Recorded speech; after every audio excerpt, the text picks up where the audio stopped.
안녕하세요. 참 살다 보니 별의별 일이 다 있는 것 같아서 용기를 내서 이렇게 사연을 적어보게 되었습니다. 저에게는 아주 게으름뱅이에 속 터지는 남편이 있어요. 맨날 민기적거리고 할 줄 아는 거라고는 술 마시는 것밖에 없는 미련 곰탱이 남편이었죠. 모든 여자들이 다 그러듯이 저도 남편과 연애할 때는 남편이 하늘에 있는 별을 다 따다 줄 것처럼 행동했어요. 정말 당신을 만난 게 내 인생 최고의 행운인 것 같아. 여보, 너무 사랑해. 입에 발린 말을 그득하게 하면서 저를 꿰어내었습니다. 저는 남자에게 사랑받는 게 저의 자존감을 확인하는 일이었고, 그래서 더더욱 그 사람의 사랑에 목을 매단 것 같았어요. 얼굴도 그저 그렇고 항상 연애 시장에서 뒷전이었던 저는 누군가에게 사랑받는다는 사실이 신기하기도 하고 어색했으니까요. 여튼 그렇게 1년 진하게 연애하고 나서 결혼에 꼴이 나게 되었습니다. 그 사람 결혼하자마자 싹 변해버렸어요. 처음에 저한테 잘해준 것은 우리 아빠의 재력을 보고 잘해준 거였죠. 추녀인데 조금 사랑 주니까 자기한테 돈도 잘 쓰고 자기가 만날 수 있는 범위에서 제일 부자인 여자가 저였으니까 사랑하지도 않는데 저한테 사랑한다고 말하면서 저를 꼬신 거였습니다. 얼마나 어이가 없었는지 말이 안 나왔어요. 처음에 신혼여행 갔을 때 영어로 남편이 술 마시는 바에서 종업원이랑 이야기를 하고 있더라고요. 옆에 바로 신부를 냅두고 분위기 좋게 떠드는 남편을 보니까 속에서 화가 치밀어 올랐습니다. 당신 왜 나는 못 알아듣는 말로 다른 나라 여자랑 이야기해? 그건 나에 대한 예의가 아니지 않아? 그게 불만이면 당신도 영어를 배우든가. 신혼여행에서부터 삐거덕거리는 저희였어요. 신혼여행에서 돌아온 저를 본 가족들과 친구들은 은혜야, 왜 그렇게 살이 빠졌어? 신혼여행에서 무슨 일 있었어? 아니, 안색이 좋아야 할 내가 얼굴이 홀쭉해져서 어쩌면 좋아. 그러게 말이야. 결혼 전에는 그렇게 밝은 애가 신혼여행 갔다 와서 대체 뭘 한 거야? 뭘 한 거길래 그렇게 홀쭉해져서 온 거야? 저는 아무 말도 못했죠. 결혼하자마자 싸웠다고 지인들에게 말하면 그거는 또 그거대로 창피한 일이었으니까요. 그렇게 결국 저는 입을 꾹 다물고 그래, 신혼 초에는 원래 맞춰가는 과정이라서 많이들 싸운다고 하잖아. 나만 참으면 잘 되겠지. 나만 참고 그냥 다 인내하면 잘 살 수 있을 거야. 생각했습니다. 실제로 제가 남편의 많은 부분들을 인내하고 참고 이해하려고 하면서 사이는 좋아졌어요. 남편도 그래도 우리가 초반에는 많이 싸웠지만 지금은 사이가 많이 좋아졌어.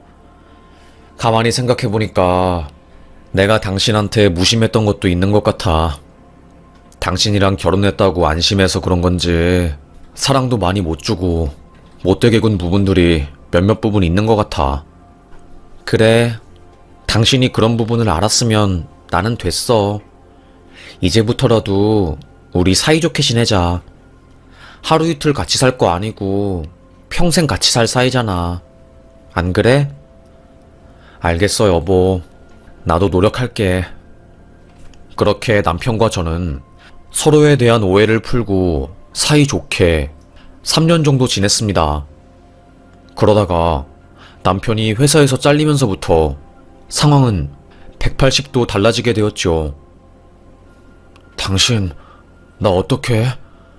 대표님이 갑자기 구속됐어.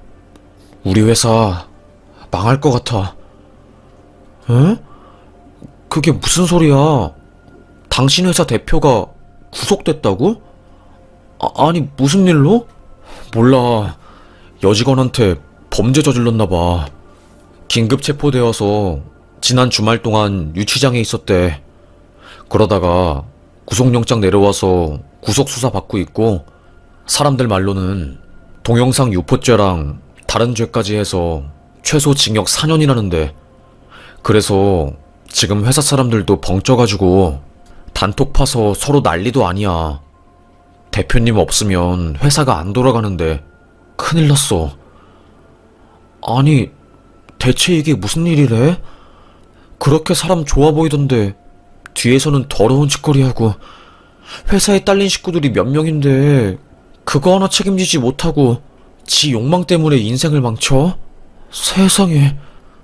그렇게 한 달 뒤 대표가 구속되니 회사는 운영될 수가 없었고, 파산 절차를 밟으면서 남편도 자연스럽게 회사에서 쫓겨나게 되었어요. 뭐 딱히 기술이 있는 것도 아니고 학벌이 좋은 것도 아니고 자격증이 있는 사람도 아니어서 재취업은 힘든 상황이었습니다. 나이가 적은 것도 아니었고요. 이 사실을 알게 된 우리 아빠가 남서방이 회사를 잘렸다고? 어쩌면 좋니. 에휴. 저에게 생활비를 보태주셨어요. 우리 딸이 남서방 실직한 것 때문에 힘들게 살면 안 되니까 아빠가 할 수 있는 선에서 도움 주마. 하루빨리 남서방이 사회에서 다시 자리 잡았으면 좋겠네. 아빠는 할머니가 물려주신 유산과 보물들로 생활이 넉넉한 편이셨고, 저희 부부에게 충분히 도움을 줄 수 있는 사람이었어요. 남편도 아버님 정말로 감사합니다. 제가 면목이 없네요. 은혜 행복하게 해준다고 했는데 제대로 해준 것도 없고, 아버님이 저 도와주신 거 생각하면서 빨리 재취업할 수 있도록 하겠습니다. 아빠가 생활비를 도와줘서 나름 먹고 살만해지니까 남편의 재취업 노력은 점점 더 희미해져 갔습니다. 당신 회사 안 알아봐? 언제까지 집에서 놀고 있을 거야? 아, 요즘 경기가 안 좋은 걸 나보고 어쩌라고. 나라고 계속 집에 있고 싶겠어? 아니, 그러면 자격증 공부라도 하든가. 그렇게 회사 취업이 안 돼서 집에만 있을 거면 청소라도 하든가. 맨날 집에서 팬티바람으로 집을 쓰레기장으로 만들고 밤만 되면 동창들이랑 술 마시러 나가고, 이게 정상이야? 당신 제발 정신 좀 똑바로 차려. 그렇게 살지 말라고, 인생. 알겠어? 저와 남편은 부부싸움이 날이 갈수록 더 심해졌어요.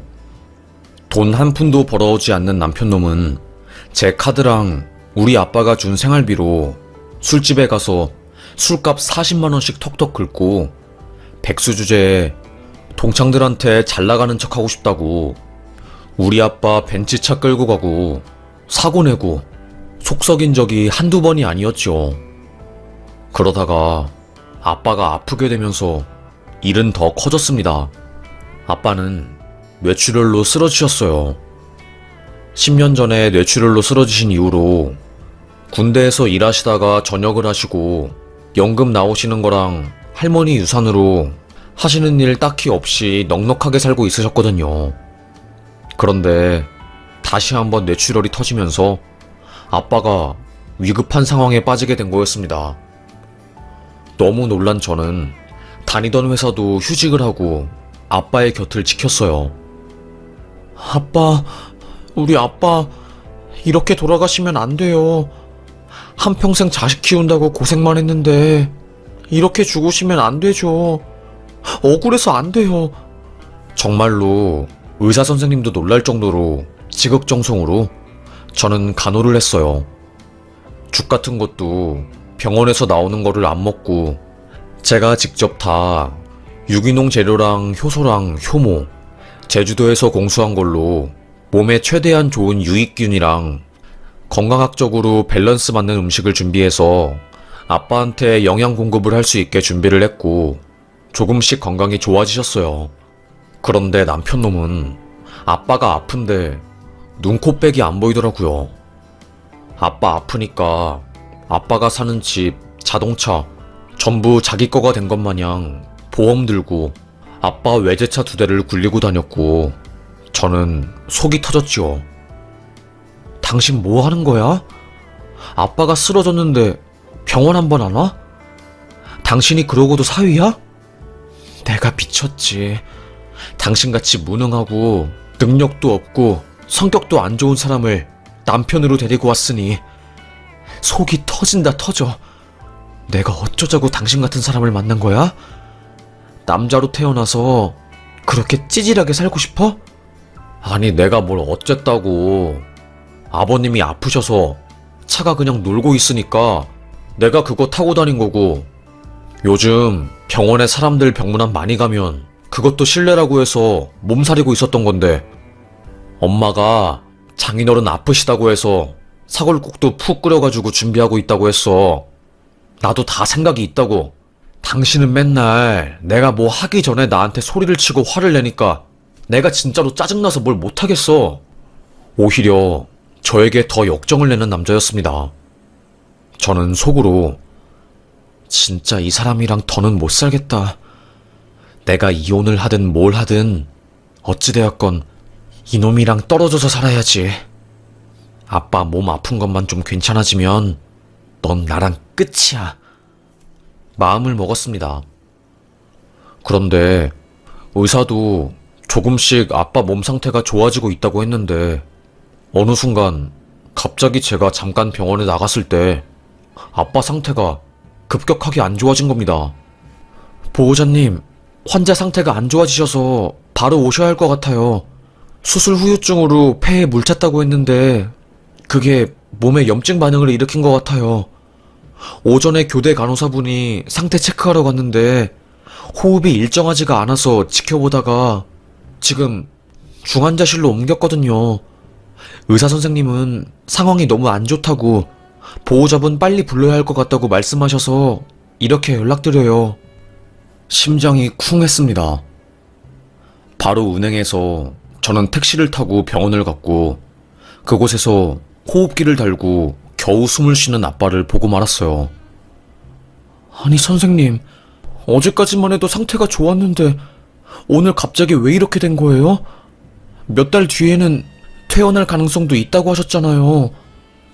제가 처음에 환자분 수술할 때도 말씀드렸는데, 병원에서 사망하는 원인 중 가장 큰 게 폐혈증이랑 폐 관련 질환입니다. 수술하다가 대부분 합병증으로 폐 관련 질환들을 얻게 되고, 그게 환자분들 상태에 큰 영향을 미치거든요. 죄송합니다. 일단은 아버님께서 오늘이 고비라서 최대한 환자분들 가족들 부르시는 게 좋을 것 같습니다. 저는 급하게 남편을 불렀습니다. 여보 어디야? 나 지금 잠깐 사람들 만나고 있어. 왜? 무슨 일이야? 남편의 수화기 넘어서 들려오는 노래방 소리.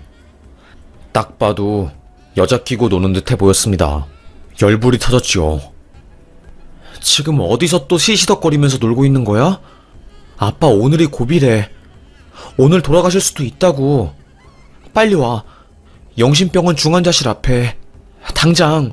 지금 시간 없으니까 빨리. 그렇게 남편과 저, 그리고 다른 가족들이 모여서 아빠의 곁을 지켰어요.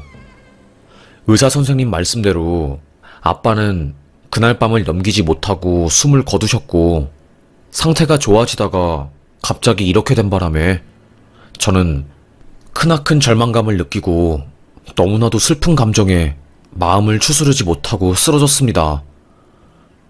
우리 아빠 불쌍해서 어떡해? 우리 아빠 아직 제대로 인생 즐기지도 못하고 평생 자식들만 바라보다가 돌아가셨는데, 나 3살 때 엄마 돌아가시고 나서 아빠 우리들 키운다고 엄청 고생만 했는데 이렇게 가버리는 게 어딨어? 세상이 어떻게 이렇게 불공평해. 이건 아니지. 이건 아니야. 하지만 떠난 사람은 돌아오지 않았습니다. 제 눈앞에 있는 현실은 장례식장 관계자들이랑 상의를 해서 발인이랑 입관, 수의, 그리고 아빠의 선산 위치를 정해야 했어요. 해야 할 것이 한두 개가 아니었습니다. 아빠가 돌아가신 것만으로도 정신이 없는데 그 와중에 아빠 묘자리도 알아봐야 했고 수위부터 시작해서 모든 게 너무 정신이 없었습니다. 그나마 아빠가 근무했던 군대에서 지원이 와서 다른 분들이 장례를 도와주시고 화환을 빠방하게 보내주셔서 아빠가 가시는 길이 외롭지 않으셨지요. 딸인 제가 장례식장을 지키고 물밀듯이 들어오는 조문객들을 맞이하느라 정신이 없었어요. 저는 남편에게 당신이 장인어른 묘자리 좀 알아봐. 최대한 양지 바른 곳으로. 햇빛 잘 들어오고 따뜻하고 관리 잘 될 수 있는 곳으로 찾아봐. 그렇게 남편은 빈소를 비우고 시모와 함께 아빠 묘자리를 알아보러 다녔어요. 그런데 이 사람이 밖에서 무슨 묘자리를 만들어 오는 것인지 발이 나기 전까지 계속 안 들어오는 겁니다. 아주 속이 터질 지경이었어요. 사람들이 신랑은 어디 갔고 자기 혼자서 빈소를 지키는 거야? 여자 혼자서 빈소 지키면 얼마나 힘든데 계속 혼자 있었던 거야? 아니에요. 남편은 잠깐 아버님 선산 알아보러 갔어요. 저에게 남편 어딨냐고 물어보는 조문객들에게 일일이 남편의 행방에 대해서 설명하느라 그것도 참 곤욕이었어요. 전화도 안 받고 슬슬 열이 오를 때 남편과 시모가 장례식장에 도착하게 되었습니다. 아니, 당신 어떻게 된 거야? 전화도 안 받고. 지금 서류 사인할 거랑 이것저것 해서 얼마나 바빴는데.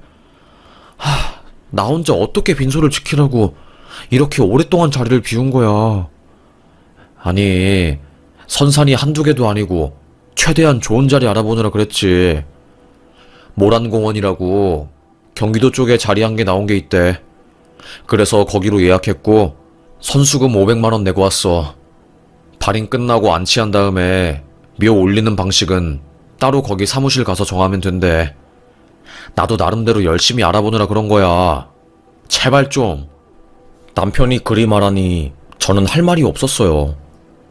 자기도 좋은 묘자리 알아보느라 시간이 걸렸고 핸드폰이 꺼져서 전화를 못 받았다고 하니까 할 말이 없었죠.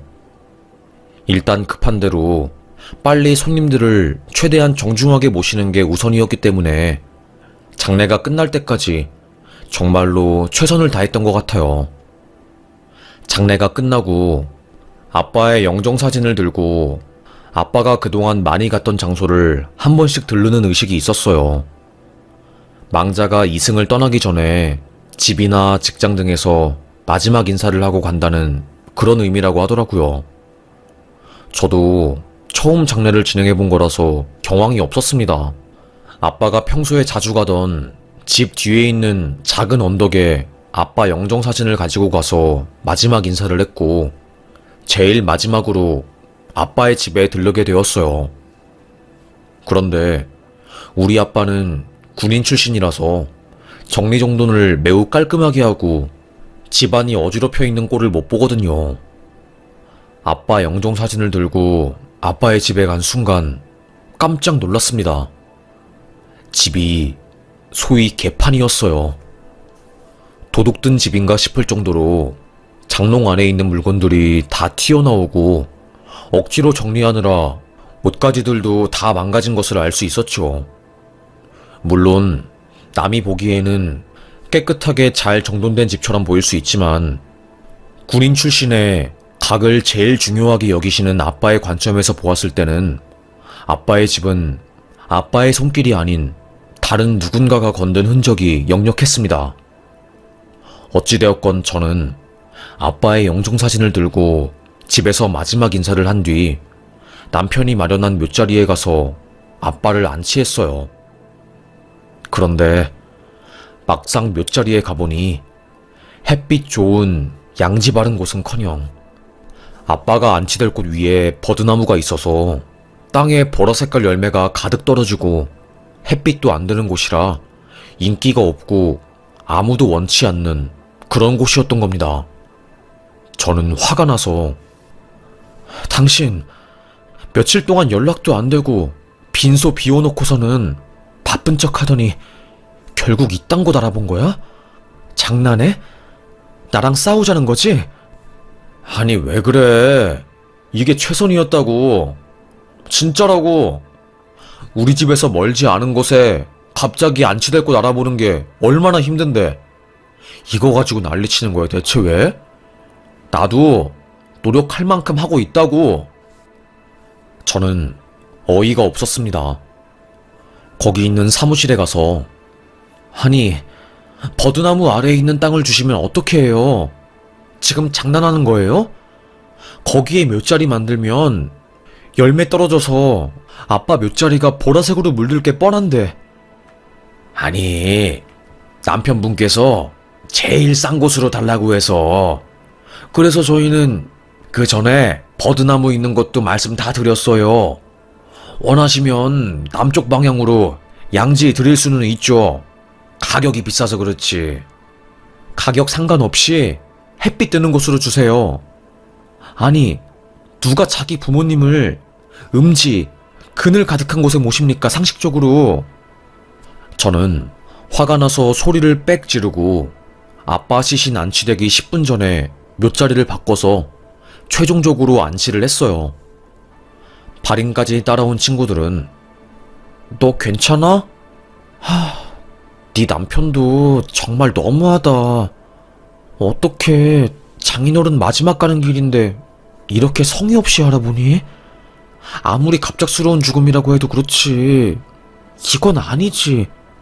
어쩌면 좋아. 다들 저의 처지를 안타깝게 여겼습니다. 그렇게 아빠의 마지막 길을 배웅한 저는 남편과 싸늘한 분위기 속에서 말 한마디 안 섞고 집에 도착했어요. 남편도 제 눈치를 살살 보고 있더라고요. 나 지금 기분이 안 좋아서 잠깐 밖에 산책하러 다녀올게. 알겠어. 남편에게 이렇게 말하고서는 저는 아빠의 집에 갔습니다. 아빠 유품 정리도 할 겸 마지막 온기를 느껴보려고요.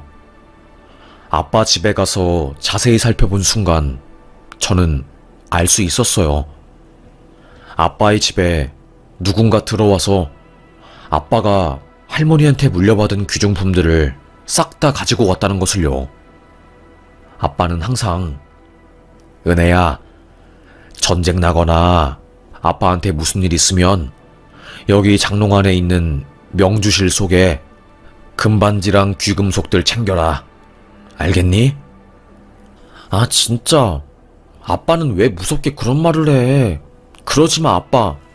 저는 그 말을 한 귀로 듣고 한 귀로 흘렸거든요. 항상 아빠는 당신이 죽으면 혼자 남을 딸내미가 걱정되었던 것인지 늘 자신이 죽으면 집에 숨겨둔 돈뭉치와 귀금속들을 가지고 가라는 말을 하셨습니다. 군인 출신이라서 그런지 늘 전쟁이 나면 대비해야 하는 것들도 알려주셨거든요. 그래서 그게 생각이 나서 장롱 속에 있는 명주실을 딱 꺼냈는데 아무것도 없는 거였습니다. 게다가 각맞추어 접어놓은 아빠의 티셔츠들은 전부 뭉태기가 되어 있어서 어지럽게 질서 없이 포개져 있었고요. 저는 그 순간 확신할 수 있었어요. 집에 누가 들어와서 아빠 물건을 다 가지고 간 거야. 바로 전 홈카메라를 설치했습니다.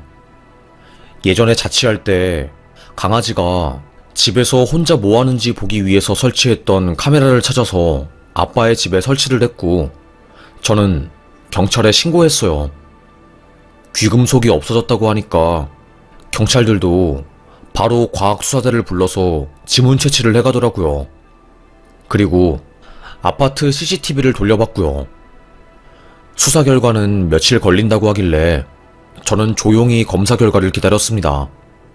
그리고 며칠 뒤 알게 된 충격적인 소식, 그리고 제가 설치한 카메라에 잡힌 영상들. 경찰은 지문 대조를 해봤는데요.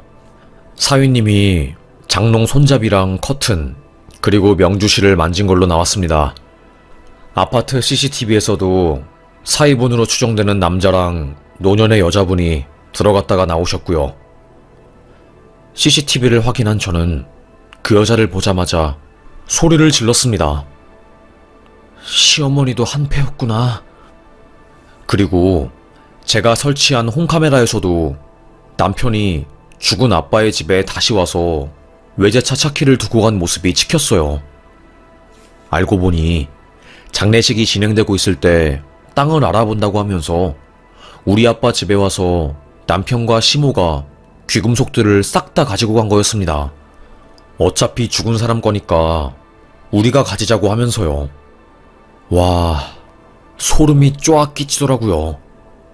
저는 경찰에게 이 사람들 당장 주거침입죄에 도둑질했으니까 관련 형사소송으로 싹 다 고소하겠습니다. 경찰은 남편분 아니세요? 네, 남편이긴 한데 이혼할 거라서 상관없습니다. 경찰은 깜짝 놀랐지만 저의 강한 의지를 보고 알겠다고 고소장 쓰시고 접수하라고 조언을 해주었어요.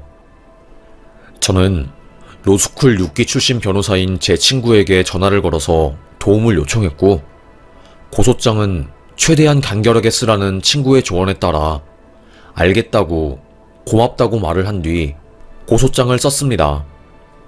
물론 이혼 소장도 함께 썼지요. 고소장이 날아가서 경찰 출석 조사를 받으러 오라는 전화를 받은 남편은 당신 미쳤어? 어떻게 나를 고소할 수 있어? 당신 정말로 정신 나간 거야? 미친 거냐고. 우리 엄마도 고소하면 어쩌자는 거야? 내가 장인어른 집에 좀 갈 수도 있지. 끝까지 뻔뻔하게 거짓말이네. 당신 우리 아빠 집에 가서 단순히 차키만 가지고 나온 게 아니라 아빠 귀금속들 다 가지고 나왔잖아. 당신 지문 나오고 과학수사대가 싹 다 와서 조사한 것도 있어. 적당히 핑계대고 법정에서 보자. 그리고 저는 이혼 소장도 함께 날렸습니다. 바로 저와 남편이 사는 집에 들어가서 용달차를 불러서 남편의 짐을 싹 다 뺐어요. 아저씨, 이거 잘 좀 날라주세요. 부탁드릴게요. 용달차를 통해서 저는 남편의 짐을 전부 다 시댁에 보내버렸습니다. 경찰 출석 조사를 받은 시모도 놀라서 이게 어떻게 된 일이니? 응? 어머니, 몰라서 물으세요? 기생충처럼 우리 아빠 등에 쪽 달라붙어가지고 죽은 사람한테 끝까지 뜯어먹을 거 있나 없나 살피다가 결국에 이렇게 되신 거예요. 아시겠죠? 법적으로 해결할 거고 앞으로 저 아드님이랑 이혼할 거니까 그렇게 하세요. 아이고, 내가 미친다 미쳐. 며느리 한 명 잘못 들여가지고 죄도 없는데 경찰에 불려가게 생겼네. 아이고, 독한 년. 독하디 독한 년. 어떻게 이렇게 독할 수가 있어? 독한 년. 어머님은 부글부글 화를 내면서 저에게 소리를 질렀습니다. 독한 년이라고요? 지금 저한테 욕하신 거예요? 그리고 증거가 다 있으니까 경찰도 어머님을 소환해서 조사를 하는 거예요. 이런 식으로 발뺌하시고 죄 없다고 하면 판사님이 괘씸해서 괘씸죄로 형량 높게 때릴 수 있으니까 그렇게 하시고 행동 똑바로 하세요.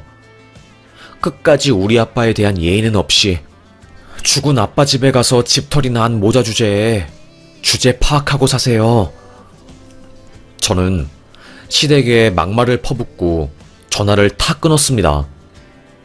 시댁은 난리를 치면서 저에게 소리를 지르려고 했지만 끊긴 전화 때문에 더 이상 저에게 소리를 지르지 못하더라고요. 저는 순간 패닉이 되었지만 제가 정신 못 차리면 남편이랑 시모한테 복수하지 못하고 우리 아빠만 억울하게 귀금속 털리게 된다고 생각하고 정신 똑바로 차리고 경찰 조사에 임했습니다. 제가 설치한 홈카메라도 물론 증거품으로 제시를 했어요. 형사는 무슨 아유 악질 중에 악질이네. 아주 미쳤어 정말로. 장인 장례 중에 집에 들어가서 물건 털고. 아휴. 형사도 혀를 내두를 정도였습니다. 저는 속상한 마음에 경찰서에서 왈칵 눈물을 쏟고 말았어요. 돌아가신 아빠에게 불효를 저지른 것 같아서요. 영장이 내려와서 경찰이 시댁집을 압수수색했고 거기서 우리 아빠의 귀금속과 할머니가 물려주신 귀한 보물들 몇 점이 나왔어요. 그거 가격만 전부 2억 8천만 원이었습니다. 금도 엄청 많았거든요. 다행히 시중에 유통된 것은 없고 안전하게 저의 품에 들어오게 되었어요. 저는 그걸 따로 금고보관소에 맡겨서 보관을 했고요. 혐의가 인정이 되어서 남편과 시모는 재판에 넘어가게 되었어요. 기소되어서 재판에 넘겨졌어요. 판사님은 주거 침입죄, 절도, 그리고 야간이라는 특수성이 결합되어 실체적 경합으로 두 죄를 합쳐서 처벌하겠습니다. 계획적으로 진행되고 증거가 나와서 반성은커녕 오히려 발뺌하고 인정하지 않는 점을 참작하여 실형을 선고합니다. 남편이랑 시모도 깜짝 놀랐어요. 아니, 집행유예가 아니라고요? 변호사님, 이거는 집행유예가 가능하다고 했잖아요. 재판장에서 소리 지르고 난리도 아니었지요. 법정 경호원들이 와서 남편을 말리고 바로 판결이 결정되자마자 둘은 법정 구속이 되었습니다. 나중에 검사한테 들어보니까 야간이라는 특수 상황도 있고 그냥 절도가 아니라서 특수절도에다가 반성하지 않고 합의도 하지 않는 점이 참작이 되어서 초범이라도 실형이 내려진 것 같다고 하더라고요. 솔직히 저도 워낙에 대한민국 법이 물법이다 보니까 구속은 바라지도 않았는데 집행유예 없는 실형이 내려지니까 너무 기쁘더라고요. 와, 진짜 이 세상에 그래도 아직 정의는 있구나. 세상에 너무너무 기쁘다. 어떻게 이럴 수가 있지? 저는 한박 웃음을 지었어요. 결국 저는 이혼까지 성공하게 되었고 민사소송으로 저의 정신적 피해 보상과 망가진 아빠의 차와 집 물건들에 대한 손해배상 상정도 함께 진행하게 되었습니다. 안 그래도 돈 없어서 빌빌거리는 시댁과 남편이었는데 저의 소송으로 인해서 살림살이가 더 어려워지게 된 것이었죠. 얼마나 꽃인지 몰라요. 감옥 가서 더워 죽겠는 여름에 에어컨도 없이 다른 재수자들과 같은 방을 쓰면서 하루하루 후회와 울음 섞인 밥을 먹을 생각을 하니까 기분이 날아갈 것 같았습니다. 죄를 지은 사람은 벌을 받고 못된 마음 먹은 사람들은 힘들게 살았으면 좋겠는 저의 작은 소망이 이루어진 것 같았어요. 소송이 어느 정도 마무리된 후에 저는 아빠의 빈소에 다시 찾아가서 잔디랑 조화들을 관리하였고 아빠에게 아빠 미안해요. 사이 잘못 둬서 아빠 가시는 길까지 힘들게 하고 앞으로는 딸이 더 잘할게요. 하늘에 가서도 편하게 있으셔요. 저는 이제 남자한테 사랑받으면서 자존감 채우는 것보다 제 자신을 사랑해주면서 살려고요. 남자 한 명 잘못 만나서 아빠는 물론 주변 사람들까지 힘들게 한 것 같아서 미안한 마음이에요. 이제 딸내미 성숙해지고 철들었으니까 이혼하고 나서 더 잘 살 거예요. 나 믿죠, 아빠?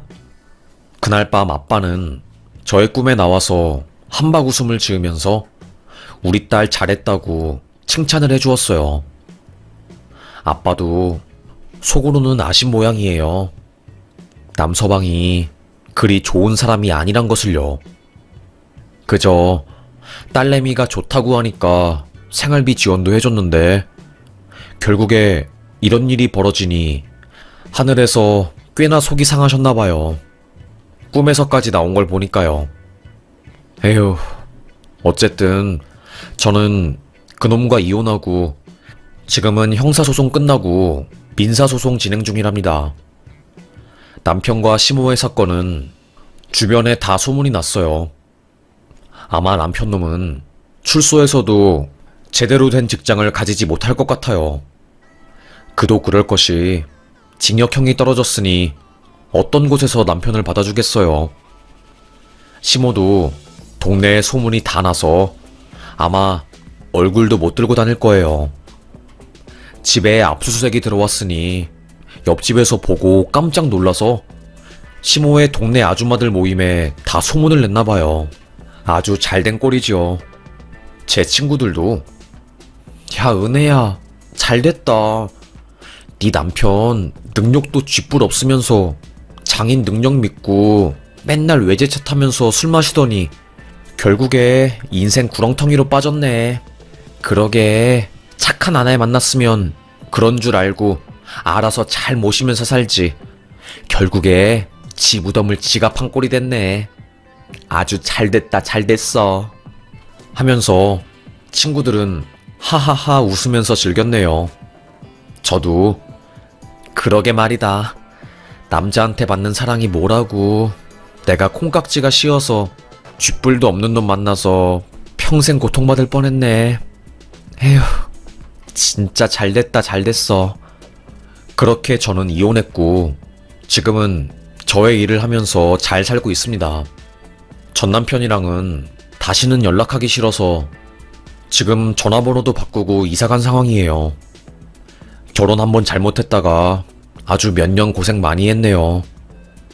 여러분도 저처럼 불장난 같은 사랑 때문에 인생 망치지 마시고 이성적으로 잘 생각해서 행복한 하루, 나날들 보내시길 바라요.